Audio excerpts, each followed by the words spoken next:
Pero muy buenas noches para todos. ¿Cómo están?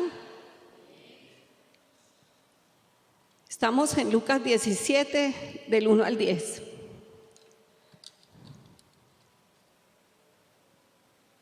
Vamos a acompañarle a la lectura, por favor. Y Jesús dijo a sus discípulos: es inevitable que vengan tropiezos, pero ay de aquel por quien vienen. Mejor le sería si se le colgara una piedra de molino al cuello y fuera arrojado al mar, que hacer tropezar a uno de estos pequeños. Tened cuidado, si tu hermano peca, repréndelo, y si se arrepiente, perdónalo. Y si peca contra ti 7 veces al día y vuelve a ti 7 veces diciendo, me arrepiento, perdónalo. Y los apóstoles dijeron al Señor: aumentanos la fe. Entonces el Señor dijo: si tuvierais fe como un grano de mostaza, dirías a este sicómoro, desarráigate y plántate en el mar, y os obedecería. ¿Quién de vosotros tiene un siervo arando o pastoreando ovejas, y cuando regresa del campo le dice, ven enseguida y siéntate a comer? ¿No le dirá más bien, prepárame algo para cenar y vístete adecuadamente y sírveme hasta que haya comido y bebido, y después comerás y beberás tú? ¿Acaso le da las gracias al siervo porque hizo lo que se le ordenó? Así también vosotros, cuando hayáis hecho todo lo que se os ha ordenado, decid: siervos inútiles somos, hemos hecho solo lo que debíamos haber hecho. En este capítulo de Lucas 17 hemos hablado de los tropiezos, de cómo se debe exhortar a un hermano cuando peca contra nosotros y de cómo debemos perdonar. Hemos hablado de la fe que se ve representada en la obediencia y de que somos esclavos de Cristo, que hacemos solo lo que debíamos haber hecho y que debemos conocer a Dios para saber cómo servirle apropiadamente. Leamos lo que sigue a continuación y después nos detenemos a profundizar en cada parte de esta porción de la palabra. Y aconteció que mientras iba camino a Jerusalén, pasaba entre Samaria y Galilea, y al entrar en cierta aldea, le salieron al encuentro 10 hombres leprosos que se pararon a distancia y alzaron la voz diciendo: Jesús, Maestro, ten misericordia de nosotros. Cuando él los vio, les dijo: id y mostraos a los sacerdotes. Y sucedió que mientras iban, quedaron limpios. Entonces uno de ellos, al ver que había sido sanado, se volvió glorificando a Dios en alta voz y cayó sobre su rostro a los pies de Jesús, dándole gracias, y este era samaritano. Respondiendo Jesús dijo: ¿no fueron 10 los que quedaron limpios?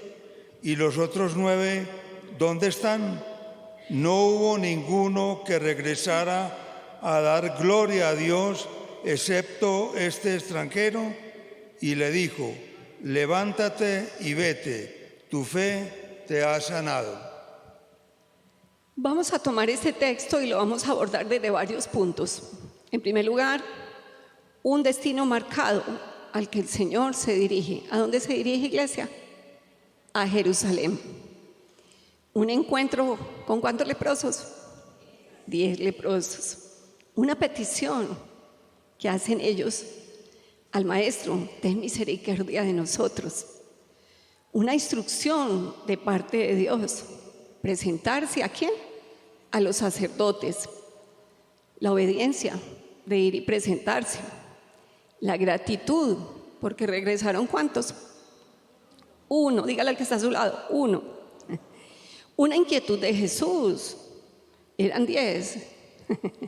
¿Dónde están los otros 9? Y finalmente, la ingratitud. Ahora empezamos a desglosar esta porción de la palabra. El primer punto es un destino marcado al que el Señor se dirige. Veamos cómo dice Lucas 17:11. Y aconteció que mientras iba camino a Jerusalén, pasaba entre Samaria y Galilea. Aquí hay un desplazamiento, se está moviendo del lugar donde estaba. Hay un ¿qué, iglesia? Un desplazamiento.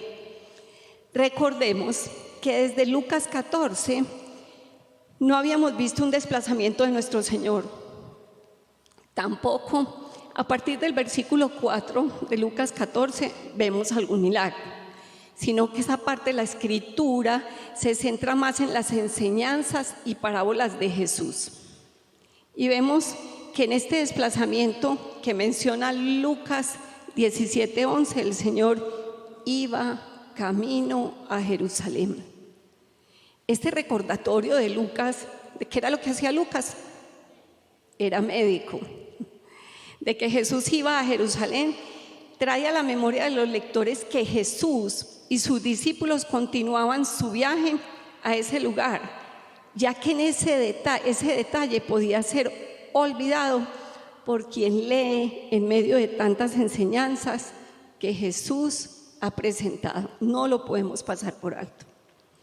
Este viaje que emprendió y que tenía como destino Jerusalén es un viaje que inició en capítulos anteriores de Lucas. Podemos ver que inició en Lucas 9. Es un versículo precioso. Por favor, leámoslo. Y sucedió que cuando se cumplían los días de ¿qué? Su ascensión, él con determinación, dígale al que está a su lado, con determinación afirmó su rostro para ir a Jerusalén. Jesús tenía un plan específico en la tierra y en ese versículo vemos que se acercaba el tiempo de su partida, la culminación de su ministerio terrenal. Y él lo sabía. Dice que Jesús afirmó su rostro para ir a Jerusalén, es decir, tomó una decisión firme. Es una muestra de determinación, de valentía y obediencia total al plan del Padre, porque había llegado el tiempo de que el Señor ascendiera corporalmente al cielo delante de todos sus discípulos para regresar a la casa del Padre. Qué hermosa la obediencia y la humildad de nuestro Señor Jesús. Salió para Jerusalén para poder concluir su misión, para cumplir el propósito que se le había encomendado. Se acercaba ese encuentro tan anhelado con el Padre. Por eso dice Juan 16:28, salí del Padre y he venido al mundo. De nuevo, dejo el mundo y voy al Padre. Jesús estaba determinado y obediente hasta la muerte y muerte de cruz. Tenía un camino trazado y cumplió toda justicia. A pesar de que el Señor Jesús era consciente de que le esperaba mucho sufrimiento, con decisión se encaminó a Jerusalén a cumplir su misión de redención. Dile al que está a tu lado, de redención. Iglesia, para obedecer hay que tomar decisiones, aunque nos cueste, aunque implique sufrimientos y padecimientos. Jesús decidió ir a Jerusalén. Él no evadió las órdenes de Dios. Dijo, no me va a quedar otro ratico. No, él sabía que el tiempo ya estaba listo, que había que cumplir esa etapa final de su ministerio. Le hizo frente y obedeció. Ay, iglesia, tomamos decisiones que demuestran que nos sometemos a Dios sin chistar a su voluntad.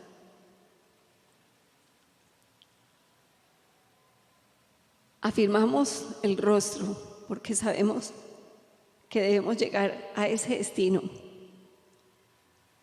Todos, dígale al que está a su lado, todos debemos hacerlo. No debemos evadir los planes que Dios tiene trazados para nosotros. Antes, con determinación, como nuestro Señor, a quien debemos imitar. debemos obedecer hasta el final.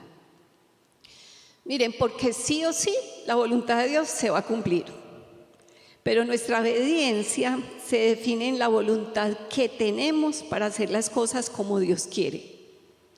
Hay un momento en que Dios nos da unas instrucciones específicas y te dice, este es el momento. Cuando tú sales por fuera de esos tiempos, es doloroso, es difícil, es complicado. Porque cuando usted por necesidad del Señor ya le toca es a Él intervenir, no sabemos cómo va a ser, como le aconteció a Jonás. ¿Todos conocemos la historia de Jonás o no? Es un libro maravilloso y completamente enriquecedor. Además es demasiado corto, son 4 capítulos, lo pueden leer este fin de semana. En cambio, tenemos el ejemplo de ejemplos en nuestro Señor, quien obedeció y cumplió disponiéndose a hacer la voluntad del Padre. Recordemos que estamos hablando del viaje que Jesús emprendió ¿hacia dónde? Jerusalén, desde Lucas 9. Y más adelante podemos encontrar otra mención a este viaje. Lucas 13, 22 dice, pasaba Jesús por ciudades y aldeas, enseñando mientras proseguía camino a Jerusalén. Y más adelante, en este mismo capítulo, en Lucas 13, del 33 al 34, dice, sin embargo, es necesario que hoy y mañana y pasado mañana siga mi camino, porque no es posible que un profeta muera fuera de Jerusalén. Jerusalén, Jerusalén, que matas a los profetas y apedreas a los que te son enviados. ¿Cuántas veces quise juntar a tus hijos como la gallina sus polluelos debajo de sus alas y no quisiste? Dígale al que está a su lado, quiso juntar. Su destino estaba marcado. Él enseñaba mientras tanto, mientras proseguía su camino a Jerusalén. Iba a Jerusalén. ¿A dónde iba? Es muy importante que tengamos eso porque desde toda la escritura nos habla de Jerusalén. Antes de ascender al cielo, que era su destino final, debía padecer mucho, ser crucificado, y la crucifixión de Jesús ocurrió en las afueras de Jerusalén. Por esto se dirigía a este lugar, porque allí habrían de colgarlo en un madero, en un lugar llamado Gólgota, que significa lugar de la calavera. Además de ser crucificado, debía morir, ser sepultado y también resucitar al tercer día para ser glorificado, para ascender y estar con el Padre. Mateo 16, 21.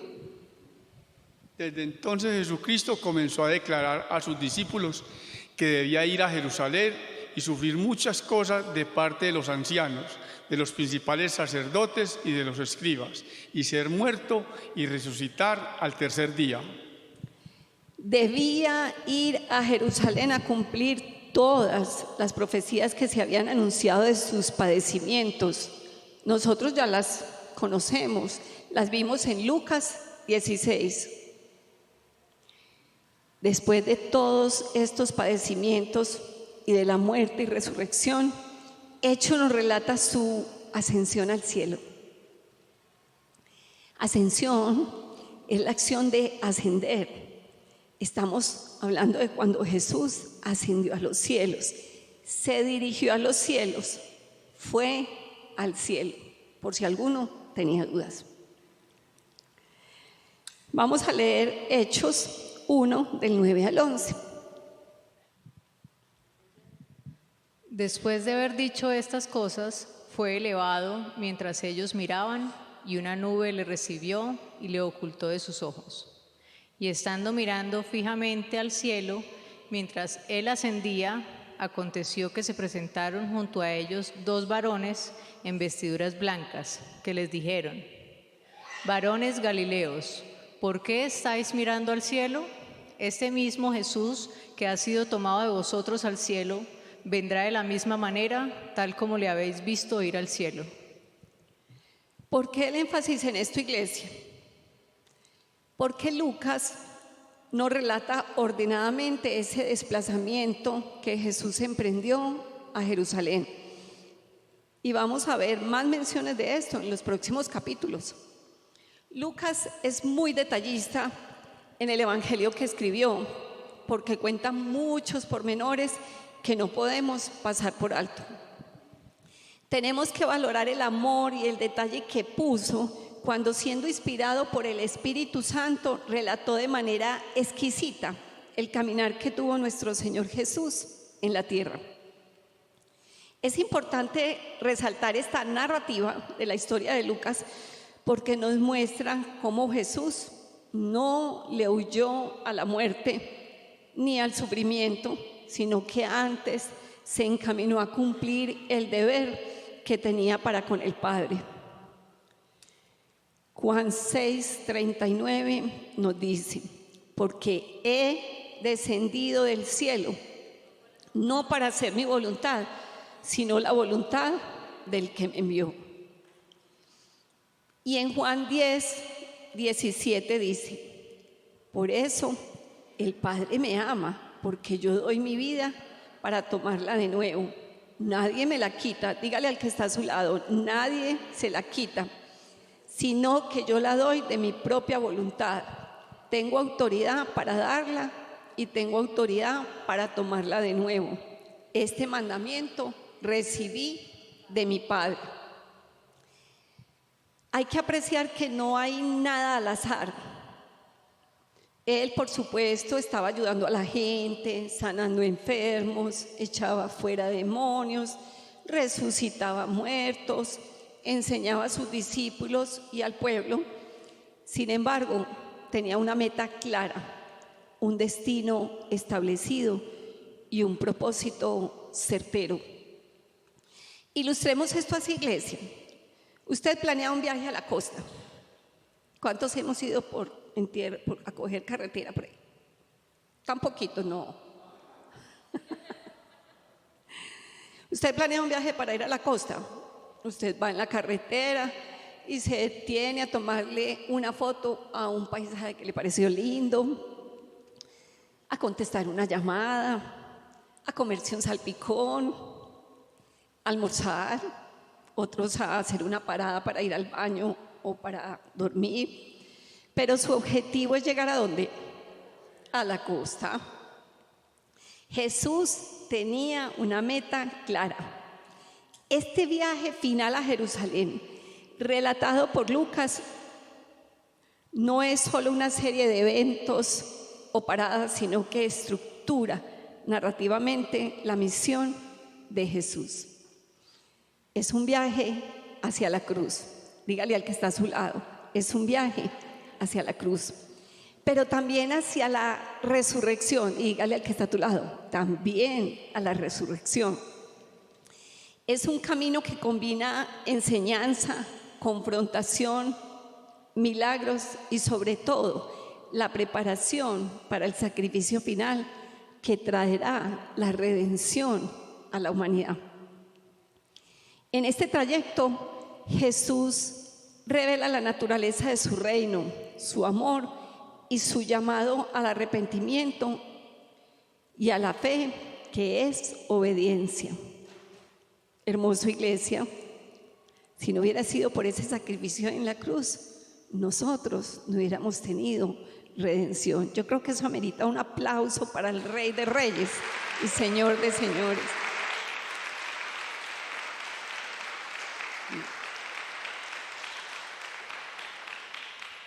Obediencia. Recuerden que vamos a abordar este texto desde varios puntos. Acabamos de hablar del destino marcado al que el Señor se dirige. ¿A dónde se dirige? A Jerusalén. Y continuamos con la lectura. Y aconteció que mientras iba camino a Jerusalén, pasaba entre Samaria y Galilea. El Señor camino a Jerusalén pasó entre Samaria y Galilea. Los estudiosos dicen que una mejor traducción de esto sería que el Señor camino a Jerusalén pasaba a lo largo de la frontera entre Samaria y Galilea. Es decir, no iba por ninguno de esos dos caminos, ni por Samaria ni por Galilea, sino que viajaba entre ellos, o sea, entre las aldeas. Veamos el contexto de estos dos lugares mencionados. Samaria significa vigía, guardia, atalaya, mirador. En la Biblia, Samaria se refiere tanto a una ciudad como a una región geográfica en la zona montañosa central. Este pueblo era un pueblo mezclado étnicamente, porque dicen los estudiosos que cuando los asirios conquistaron Samaria en el 722 a.C., forzaron a los residentes de este pueblo a casarse con personas de otras nacionalidades. En la actualidad, esta ciudad está en ruinas y las ruinas se encuentran en las montañas de Samaria. Entonces, ya hablamos de Samaria, ahora hablemos de Galilea, que es una región al norte de Israel, el sitio donde acontecieron muchos sucesos de la Biblia. El nombre Galilea significa literalmente círculo o distrito. El significado completo es distrito de los gentiles. Como dice Mateo 4:15, tierra de Zabulón y tierra de Neftalí, camino del mar, al otro lado del Jordán, Galilea de los gentiles. Es la región más alta de Israel. Galilea es una región situada al norte de Israel que limitaba con zonas habitadas por pueblos no judíos y se convirtió en una región de gran diversidad étnica y cultural. Esto influyó en la percepción de la región como un lugar donde había tanto judíos como gentiles. La distancia entre Jerusalén y Galilea es de aproximadamente 150 kilómetros. La distancia entre Samaria y Jerusalén es de aproximadamente 100 kilómetros. La distancia entre Galilea y Samaria es de aproximadamente entre 40 y 60 kilómetros. Las distancias mencionadas son aproximadas y dependen de los puntos de referencia específicos dentro de cada región. Coinciden en que los viajes entre estas áreas podrían haberle tomado al Señor Jesús varios días, debido a la naturaleza montañosa del terreno, y recordemos, iglesia, que su desplazamiento era en metro, a pie. Ambos lugares, Galilea y Samaria, coinciden en que había pueblo gentil en ellos. ¿Quiénes son los gentiles? Se refiere a los que no son judíos. Por lo tanto, todos nosotros, ¿qué? Somos gentiles. Para los judíos, los gentiles eran vistos como paganos, que no conocían al Dios verdadero. Tanto los gentiles como los samaritanos, que eran parcialmente gentiles, eran percibidos como personas que debían ser rechazadas. Leamos acerca de que los gentiles eran rechazados por los judíos en las Escrituras, un texto que conocemos mucho, Juan 4:9. Entonces, la mujer samaritana le dijo: ¿cómo es que tú, siendo judío, me pides de beber a mí, que soy samaritana? Porque los judíos no tienen muchos tratos con los samaritanos. Y en Hechos dice 10:28, y les dijo: vosotros sabéis cuán ilícito es para un judío asociarse con un extranjero o visitarlo, pero Dios me ha mostrado que a ningún hombre debo llamar impuro o inmundo. En Samaria y Galilea había una gran cantidad de gentiles, es decir, no judíos. Vamos a repasar Y continuemos con el siguiente versículo de Lucas 17. Y aconteció que mientras iba camino a Jerusalén, pasaba entre Samaria y Galilea. Y al entrar en cierta aldea, le salieron al encuentro 10 hombres leprosos, dígale al que está a su lado, 10 hombres que se pararon a distancia. Dice que en ese camino con destino a Jerusalén, que ya conocemos, ya lo describimos, Jesucristo pasó por Samaria y Galilea y pasando por allí entró a cierta aldea. Iglesia, las aldeas son pueblos que rodean esas ciudades, lugares más pequeños. Y aquí vamos a entrar al segundo punto. Un encuentro con los leprosos. Dígale al que está a su lado, un encuentro. Porque entrando Jesús en la aldea, salen a recibirlo 10 leprosos. La lepra es una enfermedad infecciosa que ataca principalmente los nervios y la piel. Esta enfermedad provoca úlceras cutáneas, daño neurológico y debilidad muscular que empeora con el tiempo. Los problemas de salud que pueden derivarse de la lepra incluyen desfiguramiento, debilidad, daño permanente en los brazos y en las piernas, pérdida de la sensibilidad, pérdida de algunas partes del cuerpo. No voy a proyectar las imágenes porque voy a hacer esta anotación. Hagan de cuenta que esta advertencia es como la que sale en las películas, porque habrá imágenes sensibles. Les voy a poner unas imágenes de la lepra. Hago esta advertencia porque son impactantes y sé que puede que algunos prefieran no verla, entonces cierren los ojos.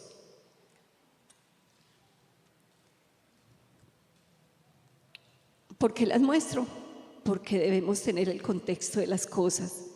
Es fácil pasar por ahí y no dimensionar el dolor y la miseria en la que se encontraban estos 10 hombres. Iglesia, qué condición tan dura, qué difícil situación. Así estaban esos 10 leprosos. Pueden imaginar la desesperación. Iglesia, las personas que padecen esta enfermedad pierden sensibilidad en su cuerpo, por lo que sufren graves lesiones que pueden generar traumas o infecciones a largo plazo y hacer que pierdan los miembros de su cuerpo. Pero ¿saben qué, iglesia? Jesús se acercó a esos leprosos y tuvo misericordia de ellos. Misericordia es poner mi mano en la miseria de otro. Si te piden que vayas a orar por un enfermo y te piden que vayas a un hospital, no dudes en hacerlo. Piensa en tu mayor ejemplo, que es el Señor Jesús. Posiblemente su aspecto, y 10 para acabar de ajustar, no era el mejor, pero el Señor en su eterno amor igual se dirige a ellos. Seguramente ellos les habían dicho, por aquí viene el Maestro. Y eso ha hecho milagros por todas partes. Ha sanado ciegos, sordos, paralíticos, ha resucitado muertos que dijeron, esta es nuestra oportunidad. Si va a pasar por aquí, tenemos que salirle al camino como sea, de lejitos a ver si nos ven. Y cuando fueron al encuentro de Jesús, se pararon a cierta distancia. Según la ley de Moisés, estos enfermos debían vivir fuera de las poblaciones, en aislamiento. Solo convivían con aquellos que padecían la misma enfermedad.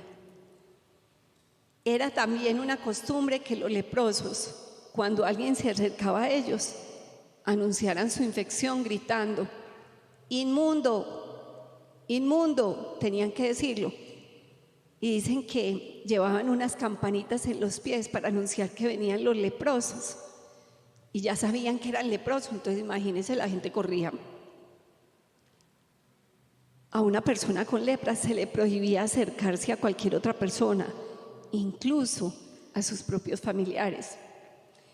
La enfermedad era vista tan repulsiva que si el viento soplaba se les exigía mantenerse a una distancia mayor. Imagínense pues. Vivían en comunidades aisladas con otros que estaban afectados hasta que se recuperaban o fallecían. Esta era la manera que implementaron para controlar la propagación. Tengo un recuerdo de mi abuelo cuando nos llevaba a conocer ese lugar a distancia, los leprosos de Agua de Dios, porque él quería enseñarnos la gran misericordia que tenemos con los que están desvalidos, con los que no gozan de lo que nosotros tenemos. Porque tú tienes tu salud y no sé cuántas veces le dices al Señor: gracias porque estoy sano, pero el día que no la tienes, Dios mío, cada día es un milagro que no se repite. Y este era el milagro que estos leprosos necesitaban. Cuando renovamos juntos la mente en Lucas 5, hicimos una aproximación a Levítico, en donde se menciona el trato que se daba a los leprosos. Es bueno recordarla, no sé cuántos hemos pasado por Levítico, teniendo en cuenta estas imágenes que hemos visto. Vamos a leer el texto. Y le voy a pedir que tenga en cuenta que con la respuesta que el Señor Jesús le da de ir y preséntese al sacerdote es porque realmente ellos eran los que decían: ¿tiene lepra o ya está aliviado de la lepra? Vamos a leer con detenimiento, teniendo en cuenta las imágenes, los que las vieron. El Señor le dijo a Moisés y a Aarón: en caso de que alguien tenga en su piel una inflamación, erupción o manchas que se puedan convertir en una enfermedad peligrosa, entonces esa persona debe ser llevada ante el sacerdote Aarón o ante alguno de sus hijos los sacerdotes. El sacerdote mirará lo que tenga en la piel, se fijará si el vello en la infección se ha vuelto blanco y si la inflamación parece hundirse en la piel. Si es así, se trata entonces de una enfermedad peligrosa. Cuando el sacerdote haya terminado de examinar a la persona, la declarará impura. Pero si es una mancha blanca que parece profunda y el vello en ella no se ha vuelto blanco, el sacerdote aislará a la persona por 7 días. Luego, el sacerdote la examinará de nuevo. Si la mancha no ha cambiado ni se ha extendido en la piel, el sacerdote aislará a esa persona por otros 7 días. Al 7º día, el sacerdote examinará otra vez a la persona. Si ve que la mancha ha desaparecido, la declarará pura. Es solo un salpullido. La persona lavará su ropa y quedará pura. Si la mancha reaparece y se esparce en la piel después de que el sacerdote ha declarado pura a esta persona, tendrá que ir de nuevo al sacerdote. Si el sacerdote ve que la mancha se ha extendido por la piel, declarará que la persona es impura porque tiene una enfermedad peligrosa. Cuando alguien tenga una enfermedad peligrosa en la piel, tendrá que presentarse al sacerdote. Si él ve una inflamación blanca en la piel, que el vello sobre esta se ha vuelto blanco y se ve la carne viva, se trata entonces de una enfermedad que padece desde hace tiempo. El sacerdote declarará impura a esa persona sin tener que aislarla para saber si la enfermedad es grave. La persona está impura. Si la enfermedad se esparce y cubre toda la piel de la persona infectada, de la cabeza a los pies, hasta donde el sacerdote pueda ver, entonces el sacerdote observará si la enfermedad ha cubierto todo el cuerpo y declarará pura a la persona infectada. Se ha vuelto todo blanco y esa persona está pura. Pero si se le ve la carne viva, la persona quedará impura. El sacerdote examinará la carne viva y declarará impura a la persona porque tiene una enfermedad peligrosa. Perdón, iglesia, qué trabajo tan duro el del sacerdote, por Dios, hacer toda esta función. Si la carne viva se vuelve blanca de nuevo, la persona tendrá que presentarse nuevamente al sacerdote. Si el sacerdote ve que la parte afectada se ha vuelto blanca, el sacerdote declarará pura a la persona, pues la persona quedó pura. En caso de que a alguien le aparezca una llaga en la piel, la llaga sane y en su lugar aparezca una mancha blanca, la persona se presentará al sacerdote. El sacerdote la examinará y si la mancha es profunda y el vello se ha vuelto blanco, el sacerdote declarará a la persona impura porque tiene una enfermedad peligrosa que ha salido de la llaga. Pero si el sacerdote examina la llaga y ve que no hay vello blanco en ella y es profunda, el sacerdote aislará a la persona por 7 días. Si se ha extendido por la piel, el sacerdote declarará impura a la persona porque tiene una infección. Pero si la mancha blanca se mantiene en su sitio y no se extiende, es la cicatriz de la llaga, así que el sacerdote la declarará pura. En caso de que alguien tenga una quemadura en la piel y la carne viva esté blanca, el sacerdote deberá examinarla. Si el vello en la parte blanca se ha vuelto blanco y se ve más profundo que la piel, entonces es una enfermedad peligrosa de la piel, producto de la quemadura. El sacerdote declarará impura a la persona porque tiene una enfermedad peligrosa. Pero si el sacerdote la examina y no hay vello blanco en la parte blanca y no es profunda sino que ha disminuido, el sacerdote aislará a la persona por 7 días. Luego, el sacerdote examinará a la persona al 7º día, y si la mancha se ha extendido en la piel, el sacerdote declarará impura a la persona porque tiene una enfermedad peligrosa. Pero si la mancha permanece en un sitio y no se extiende sobre la piel, sino que va desapareciendo, entonces solo se trata de la decoloración de la quemadura. El sacerdote declarará pura a la persona porque esa es la cicatriz de la quemadura. Si un hombre o una mujer tiene una infección en la cabeza o en la barbilla, el sacerdote examinará la infección. Si parece profunda en la piel y el vello es amarillo y delgado, el sacerdote declarará impura a la persona porque tiene una enfermedad peligrosa en la cabeza o en la barbilla. Si el sacerdote examina la infección, pero no se ve profunda y no tiene vello negro, el sacerdote aislará a la persona por 7 días. Al 7º día, el sacerdote examinará la infección. Si ve que ésta no se ha extendido ni tiene vello amarillo y no se ve profunda, la persona se afeitará, excepto en la llaga. Luego, el sacerdote la aislará por otros 7 días. Al 7º día, el sacerdote examinará la infección y si ve que ésta no se ha extendido en la piel y no se ve profunda, el sacerdote declarará pura a esa persona. La persona lavará su ropa y quedará pura.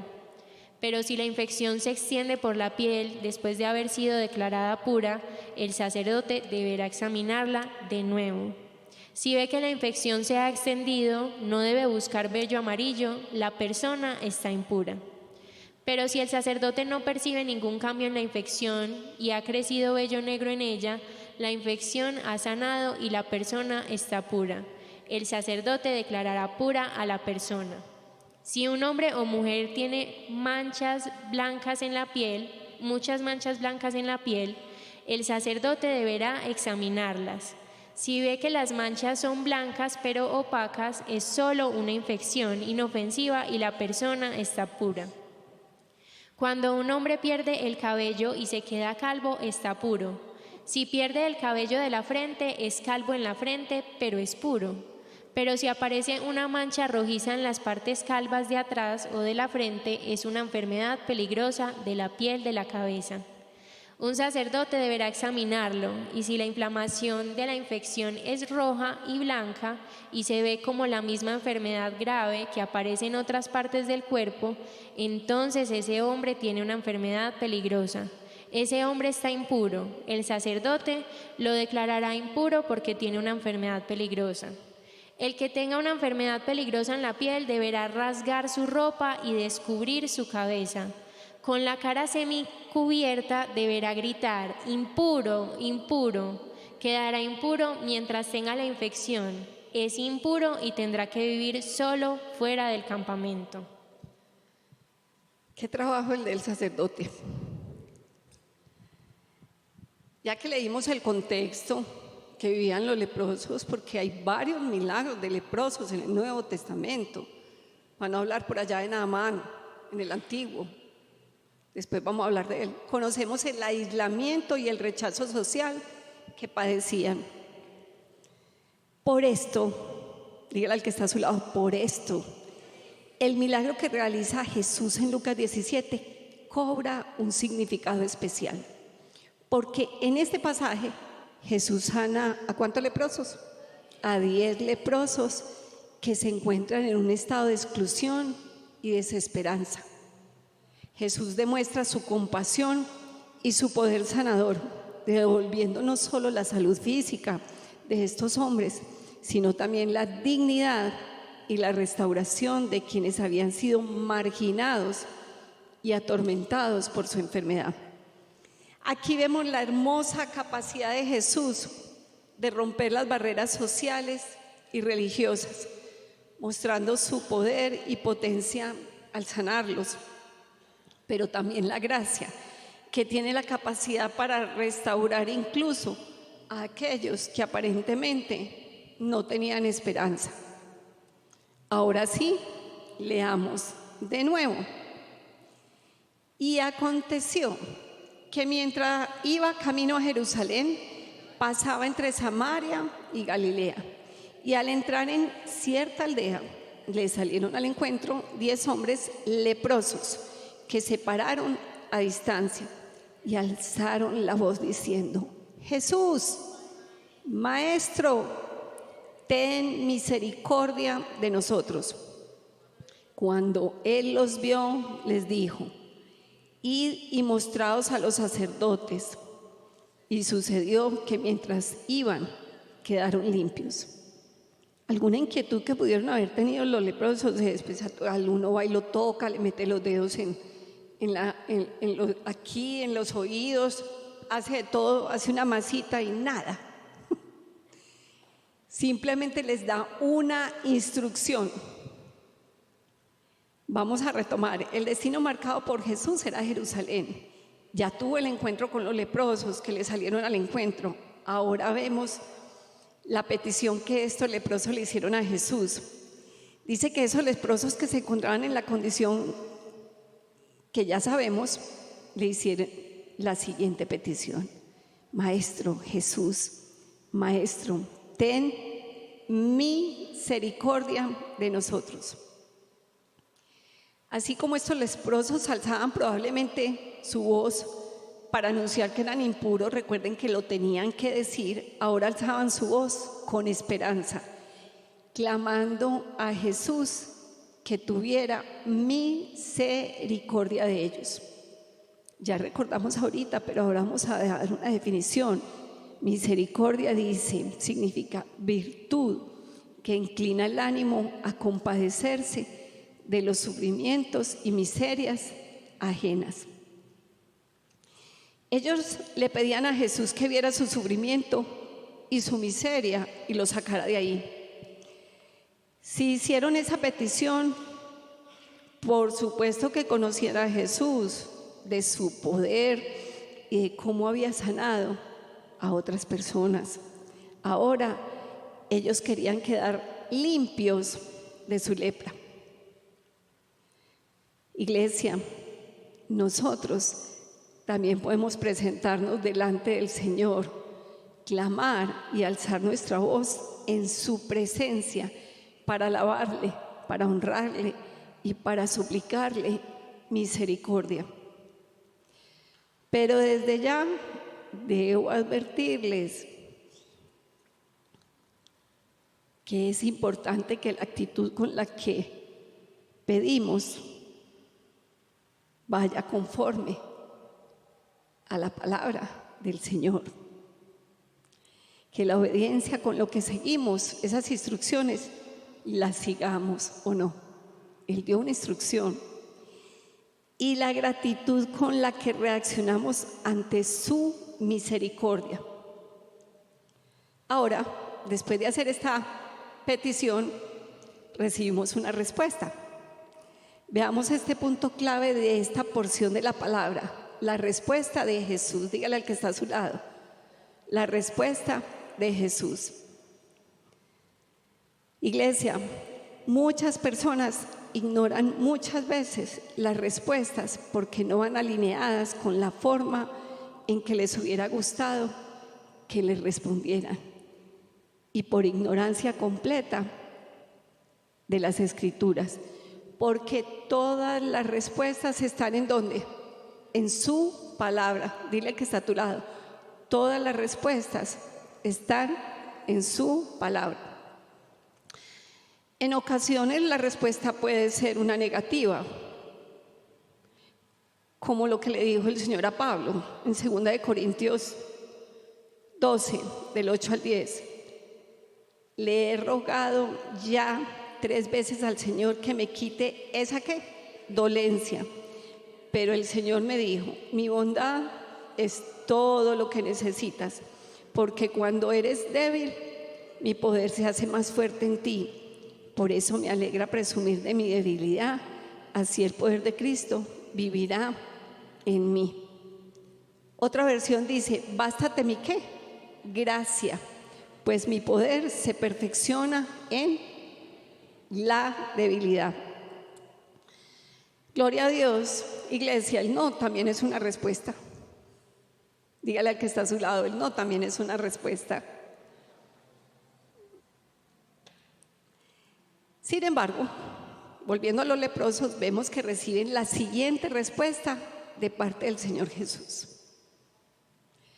Lucas 17, 14, parte A. Cuando Él los vio, les dijo, id y mostraos a los sacerdotes. ¿Por qué era importante leer el texto que leímos? Porque los sacerdotes son los que declaraban que estaba enfermo o declaraban que estaba sano. Había que cumplirlo. Parecía una instrucción. Uno puede imaginarse que dice, ay no, parece que no nos quiso sanar, como que perdimos el viaje. No, miren qué cosa tan tremenda lo que hay encerrado en la respuesta del Señor Jesús. Porque pensemos que podrán ellos en su mente divagar, pensar que al pedirle al Señor Jesús ellos no iban listo, sanos de una vez. Al fin y al cabo era la fe la que permitía a los enfermos ser sanados. Y vamos a ver, como dice Lucas 18, 42, en muchos milagros que hizo. Entonces Jesús le dijo, recobra la vista, ¿tu fe qué? Te ha sanado. O en Mateo 9, 22, Jesús se dio la vuelta, la vio y dijo, ánimo hija, tu fe te ha sanado. Desde entonces la mujer quedó sana. O en Mateo 8, 13 dice, entonces Jesús le dijo al capitán, ve a tu casa, tu siervo sanará así como creíste. Y en ese mismo instante el siervo fue sanado.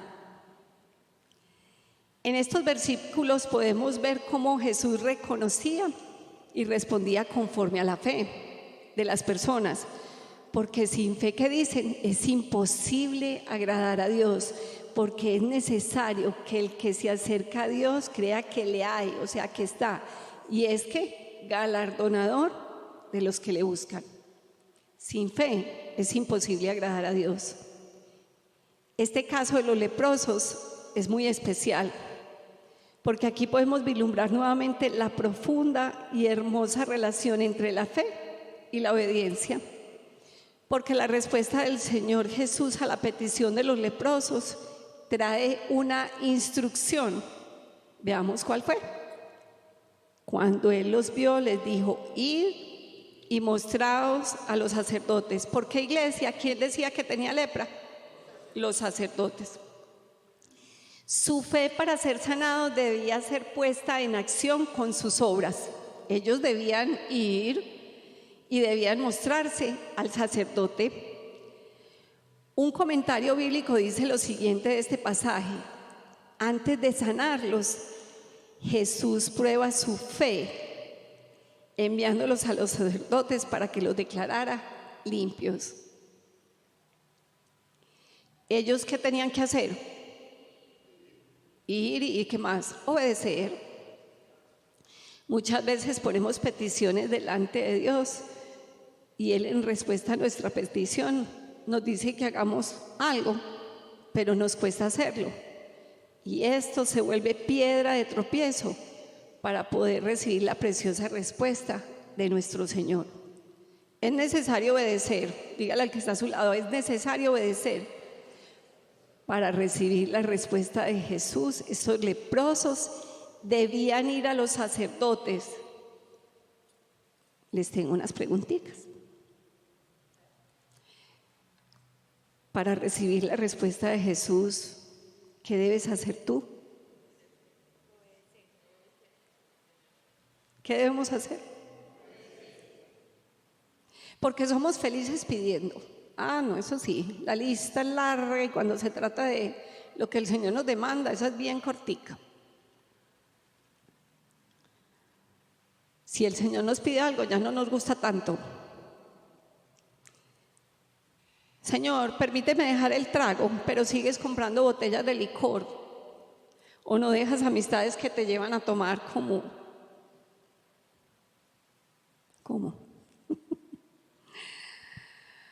Señor, permíteme ser fiel a mi esposa, pero sigues frecuentando a las personas que son tu tentación. O Señor, permíteme educar en tu palabra a mis hijos, pero los sigues dejando en manos del mundo. O Señor, necesito perdonar, pero sigues todos los días guardando ese rencor y no das el paso para perdonar. O, dígale al que está a su lado, o quiero, Señor, que me quites este mal genio, pero sigue respondiendo con 5 piedras en la mano. O, Señor, quiero obedecer tu autoridad, pero te dan una instrucción y la rechazas. Esto pasa mucho con los jóvenes, ya aprovechando que hay tantos jóvenes. O, Señor, quiero ser mejor adorador, pero ¿qué palabras salen de tu boca y qué acciones y pensamientos tienes todo el día? Señor, yo quiero hacer lo que tú me digas. Pero el Señor te da una orden, como a Jonás, de ir a un lugar y te vas y te compras el boleto para irte al otro lado, como es de fácil, ¿cierto? Porque sí o sí usted va a llegar allá. No sé en qué condiciones, pero va a llegar al destino que Dios tiene señalado para usted. Señor, quiero conocerte cada día más, pero no lees la Biblia, no oras, no vienes a la iglesia, porque esto no es una prioridad para ti. Esta cita divina con el Señor es si tengo tiempo, si no tengo ese día un compromiso importante, una reunión, una vez a la semana, mis amados. 2, cuando venimos los martes a la instrucción de la palabra. Pero no, dice Santiago, pero no es suficiente con solo oír el mensaje de Dios. Hay que, por favor, hay que obedecerlo. Si solo lo oyen, sin hacer lo que dice, se están ¿qué? Engañando a sí mismos. Dile al que está a tu lado, obedecerla. Es necesario oír el mensaje de Dios y obedecerlo. Así como era necesario para los leprosos ir a los sacerdotes para ser sanados, porque esa fue la instrucción de Jesús. Me pusieron a pensar, no, devolvámonos para la aldea, qué perdera de tiempo, para que nos diga que estamos leprosos. Eso no se ve ahí. Ellos se encaminaron a cumplir el mandato del Señor, a hacer lo que les dijo que fueran. Quiero que te vayas pensando en lo siguiente esta semana para continuar con Lucas 17 el próximo viernes. Necesito que prepares tu corazón para seguir recibiendo la palabra del Señor. Por favor, cierra tus ojos allí donde estás.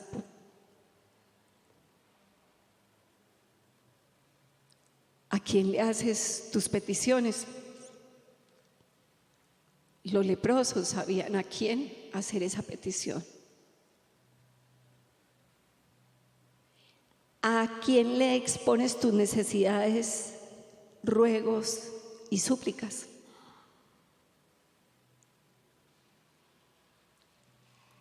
Vas a llevarlas ante el trono del Señor.